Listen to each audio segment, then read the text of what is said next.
जय हिंद विद्यार्थियों। मैं पवन सर आज बताने जा रहे हैं class 10th math chapter number 1 वास्तविक संख्या। इसे क्या बोलेंगे? Real number. ये वास्तविक, इसका रियलिटी क्या है? आप किसी भी चैप्टर को बनाते हैं सबसे पहले नंबर उसमें कंसेप्ट क्लियर हो जाते हैं तो आपको सवाल बनाने में पूरा इजीली हो जाएंगे और उसमें कोई परेशानी नहीं होगी। तो इसी सबसे पहले नंबर इसका डेफिनेशन हम क्या बताना चाह रहे हैं। सबसे पहले नंबर इसमें आप देखिए शुरुआती मैथमेटिक्स कहाँ होता है। आप शुरुआत लेवल अच्छा रहेगा आपको, जहाँ बेस मजबूत रहेंगे तो आप मैथ में बहुत छोटे छोटे कैलकुलेशन से आप बड़े बड़े कैलकुलेशन को इजीली बना देंगे। ऐसे क्या होते हैं, आप इसका कंसेप्ट क्लियर नहीं कर पाने के बावजूद मैथ बहुत हार्ड हो जाता है, जिसके कारण आपको सिर दर्द होने लगता है। एक दो मैथ बनाते हैं और छोड़ देते हैं कि मैथ बनाना हमको संभव नहीं है। और 90% ऐसा ही विद्यार्थी करते हैं जो उसको कैलकुलेशन नहीं होने का बावजूद मैथ में उतना बेस पकड़ नहीं होता है। आगे चलकर वह क्या काम करते हैं, आर्ट्स का सब्जेक्ट चुन लेते हैं और वो मतलब आर्ट्स सब्जेक्ट चुनकर लोग उतना माथा नहीं लगा सकता है, बोल सकता है कि हमको मैथ उतना नहीं है, बेस मजबूत हो सकता है। तो इसमें आज हम बताना जा रहे हैं कि आज दिन के बाद अगर मैथ में आपको डाउट होगा, अगर कहीं भी किसी भी चैनल पर डाउट हो तो हमारे चैनल पर आ जाए सुपर फास्ट कोचिंग सेंटर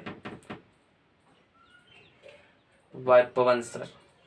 तो हम बताना जा रहे हैं पहले सबसे नंबर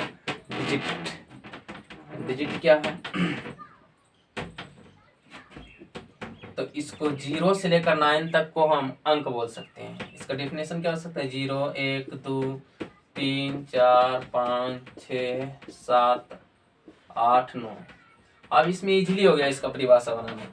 क्यों अंक बोल सकते हैं किस? तो 0 से लेकर 9 तक को क्या बोल सकते हैं? अंक बोल सकते हैं।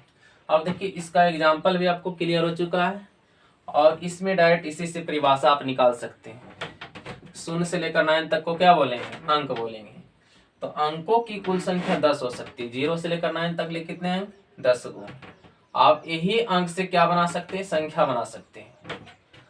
अंक से संख्या का निर्माण हो सकता है लेकिन संख्या से अंक का निर्माण नहीं होगा। अब आ जाइए आगे प्राकृतिक संख्या। इसको इंग्लिश में बोलते हैं नेचुरल नंबर। क्या बोलेंगे? Natural number. तो हम जहाँ से किसी वस्तु को गणना करते हैं उसे प्राकृतिक संख्या बोल सकते हैं। तो गणना कहाँ से करते हैं? 1 2 3 4 5 6 7 8 इस प्रकार इत्यादि अनंत तक ले जा सकते हैं। तो प्राकृतिक संख्या किसे कहते हैं? हम बोल सकते हैं गिनती की संख्या को क्या बोल सकते हैं? प्राकृतिक संख्या। आगे चलते बच्चों, आगे क्या है? पूर्ण संख्या। इंग्लिश में बोलते हैं होल नंबर इसे। तो आप प्राकृतिक संख्या के बारे में आप समझ चुके हैं। अगर इसका पहले शून्य लगा देते हैं तो क्या हो जाता है? इजीली पूर्ण संख्या हो जाएंगे। जैसे 0 1 2 3 4 5 6 7 इस प्रकार अनंत तक ले जा सकते हैं। आपको जितना मन उतना लिख सकते हैं, इसमें कोई कमी नहीं। तो इसका पूर्ण संख्या भी कंसेप्ट क्लियर हो चुका है। अब आ जाइए पूर्णांक संख्या। पूर्णांक संख्या में इंग्लिश में बोलते हैं इंटीजर्स नंबर्स। क्या बोलेंगे? Integer numbers. अब इंटीजर्स नंबर है क्या? तो इजीली इसमें देखेंगे 0 1 2 3 4 इधर अनंत तक लिख सकते हैं। इधर आप देखिए -1 -2 -3 -4 जहाँ तक है मन वहाँ तक लिखिए, उसको दिक्कत नहीं। तो हम ऐसे बोल सकते हैं जब धनात्मक संख्या और ऋणात्मक संख्या और शून्य को शामिल किया जाता है तो उसे पूर्णांक क्या बोल सकते हैं? क्या बोल सकते हैं? Integer numbers. क्या बोल सकते हैं? Integers numbers. अब आ जाइए बच्चों परिमेय संख्या। परिमेय संख्या को इंग्लिश में बोलेंगे रेशनल नंबर। क्या बोल सकते हैं? Rational number. तो परिमेय संख्या इजीली ये हो सकता है कि वैसी संख्या जो p बटे q के रूप में लिखा जा सकता है, अर्थात जिसका वर्गमूल पूरा पूरा निकला जा सकता है, उसे क्या बोल सकते हैं? परिमेय संख्या। तो इसका परिमेय संख्या में सबसे पहले नंबर या जैसे 1 हो गया, 0 हो गया, √15 25 15 नहीं सॉरी 25 √16 है ना, 289 ये सब जिसका पूर्ण वर्ग निकल सके, अर्थात जो भी रूट से बाहर संख्या हो वो भी किसी का वर्गमूल निकला ही होगा, अर्थात ये सब क्या हो सकता है, परिमेय संख्या। और इसमें क्या हो सकता है, पी बटे क्यू के रूप में होना चाहिए और q इजिकल टू नॉट 0 होना चाहिए। इसी को हम परिमेय संख्या इजीली बोल सकते हैं। तो इसको क्या बोल सकते हैं परिभाषा, वैसी संख्या जिसे p बटे क्यू के रूप में लिखा जा सकता है, अर्थात जिसका वर्गमूल पूरा निकल सके, उससे परिमेय संख्या बोल सकते हैं। q इजिकल टू नॉट 0 होना चाहिए, मतलब हर में 0 नहीं होनी चाहिए। अब देखिए, अब आ जाइए अपरिमेय संख्या। तो अपरिमेय संख्या क्या होता है बच्चों, अपरिमेय संख्या बराबर होता है रूट अंडर अभाज्य संख्या। अगर जितना भी अभाज्य संख्या है सभी क्या बोल सकते हैं, अपरिमेय संख्या। अभाज्य संख्या किसको बोल सकते हैं, तो इसका डिफिनेशन थोड़ा सा आगे बढ़ेंगे हम। अपरिमेय संख्या, उसके बाद वास्तविक संख्या, उसके बाद काल्पनिक संख्या बताने के बाद अभाज्य संख्या बताएंगे। तो अब सबसे पहले नंबर समझिए अपरिमेय संख्या। तो अपरिमेय संख्या क्या है, तो वैसी संख्या जिसका वर्गमूल पूरा नहीं निकला जा सकता है, अर्थात उसे p बटे q के रूप में नहीं लिखा जा सकता है, उसे क्या बोल सकते हैं, अपरिमेय संख्या। तो अपरिमेय संख्या क्या हो सकता है, अपरिमेय संख्या बराबर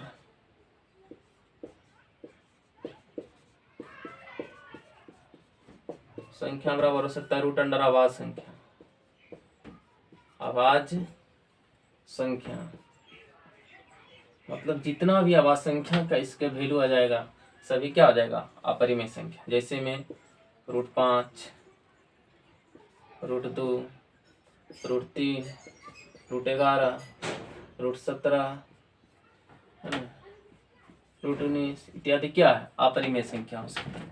अब आ जाइए काल्पनिक संख्या। तो काल्पनिक संख्या है क्या बच्चों, है जब कोई संख्या करनी के अंदर माइनस में हो तो वह संख्या काल्पनिक संख्या बोल सकते हैं। जैसे में √-4, √-16 है, अर्थात जिसका हम पूर्ण वर्ग जानते हुए भी अगर जो संख्या रूट के अंदर माइनस में, अर्थात उसे हम काल्पनिक संख्या बोल सकते हैं। मतलब जो करनी का अंदर माइनस में संख्या उसे बोल सकते हैं काल्पनिक संख्या। समझ गए आपका कंसेप्ट क्लियर, अर्थात इसका वर्गमूल आप नहीं निकाल पाएंगे, क्यों कि माइनस काल्पनिक संख्या जो आ गया करनी के अंदर है, इसका वर्गमूल नहीं कर सकता है। अब आ जाइए बच्चों अभाज्य संख्या, इसको इंग्लिश में बोलेंगे प्राइम नंबर। क्या बोलेंगे, प्राइम नंबर।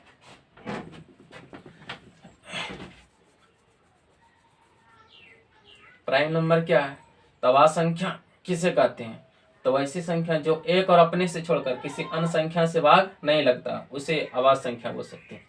तो इसमें क्या आ जा सकता है, जैसे 2, 3, 5, 7, 11, 13,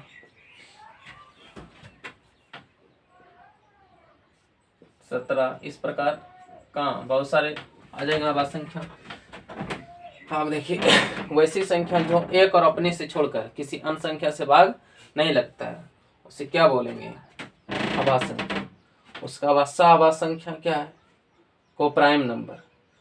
तो वैसी दो संख्या जिसका वर्गमूल जिसका HCF 1 हो, वैसी दो संख्या जिसका HCF क्या 1, उसे क्या बोलेंगे, सहअभाज्य संख्या। जैसे हम संख्या लेते हैं, तुम ले लो मान लिया 32, 63, आप समझिए 18, 25। आप देखिए इससे भागा देंगे आप, जैसे 18 से भागा देना क्या इसमें 25, एक बार में लग जाएंगे 18, 15 में से 8 गया 7, अब 7 से भागा देंगे 18 में, अब 7 दूना 14, 8 में से 4 गया 4, कट हो जाएंगे। आप देखिए 4 से भागा देंगे 7 में, 4 1 के 3, अब 3 से भागा देंगे 4 में, 3 1 के 4 में से 3 गया 1, अब 1 से भागा देंगे 3 में। HCF क्या होता है, ए साइड वाला 1 आ जाएगा कि नहीं। तो इजीली हम क्या बोल सकते हैं, इसका एग्जांपल ऐसे हो सकता है, सहअभाज्य संख्या क्या आ गया, वैसी दो संख्या जिसका HCF एक हो उसे सहवास संख्या बोल सकते हैं। जैसे एग्जाम्पल लिए हम 32 63 18 25, ये फर्स्ट एग्जाम्पल हुआ, इस सेकेंड एग्जाम्पल हुआ। अब देखिए अब आता है सम संख्या। तो सम संख्या क्या है बच्चों, जो संख्या 2 से पूरा पूरी विभाजित हो जाए अर्थात 2 से भाग लग जाए उसे हम बोल सकते हैं सम संख्या। क्या बोलेंगे, सम संख्या। जैसे 2 4 6 8 नहीं 10 अनंत तक चल जाएंगे। तो सम संख्या का व्यापक रूप होता है बच्चों 2m के रूप में। किस रूप में होता है, 2m के रूप में। अगर इसमें जहाँ m बराबर एक प्राकृतिक संख्या होता है, एक प्राकृत संख्या। तो प्राकृतिक संख्या कहाँ से शुरू होता है, 1 से। जब इसका मान अलग अलग हम m के मान रखेंगे तो इसका वैल्यू आते रहेगा सम संख्या के रूप। अब आ जाइए बच्चों विषम संख्या। जो संख्या 2 से पूर्णतः विभाजित नहीं हो सकता उसे विषम संख्या बोल सकते हैं। जैसे 1 3 5 7 9 अनंत तक चल जाएगा। तो विषम संख्या का व्यापक रूप बच्चा 2m + 1 या 2m - 1 के रूप का होता है, रूप का होता है। जय हिंद।